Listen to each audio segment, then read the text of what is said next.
বাংলাদেশের রাজনৈতিক ইতিহাসে ছাত্রদলের ত্যাগ, সংগ্রাম আর রাজপথের লড়াইয়ের এক অনন্য নাম হৃদয় মাহমুদ।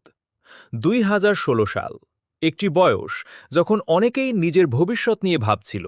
সেই সময় হৃদয় মাহমুদ বেছে নিয়েছিলেন রাজনীতির কঠিন পথ। দায়িত্ব নিয়েছিলেন ৬ নম্বর ওয়ার্ড ছাত্রদলের। এরপর কেটে গেছে বছরের পর বছর। এই পথচলায় ছিল না কোনো আরাম, ছিল ত্যাগ, ছিল কষ্ট, ছিল হামলা, নির্যাতন, ছিল অসংখ্য প্রতিকূলতা। কত রাত নির্ঘুম কেটেছে, কত বাধা এসেছে, তবুও সংগঠনের জন্য তিনি পিছিয়ে যাননি। নিজের কষ্টকে আড়াল করে দাঁড়িয়েছেন নেতাকর্মীদের পাশে। অন্যায় ও অবিচারের সামনে মাথা নত করেননি। কারণ তার কাছে রাজনীতি কোনো পদ পদবীর নাম নয়।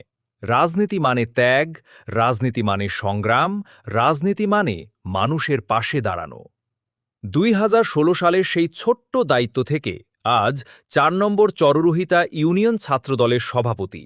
এই পথটা শুধু পদ পাওয়ার গল্প নয়, এটা বহু বছরের কষ্ট, ত্যাগ আর লড়াইয়ের গল্প।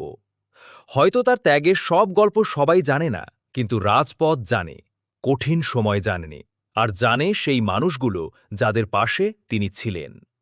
হৃদয় মাহমুদ, কষ্টে গড়া, সংগ্রামে বেড়ে ওঠা আর ত্যাগে লেখা এক রাজনৈতিক নাম।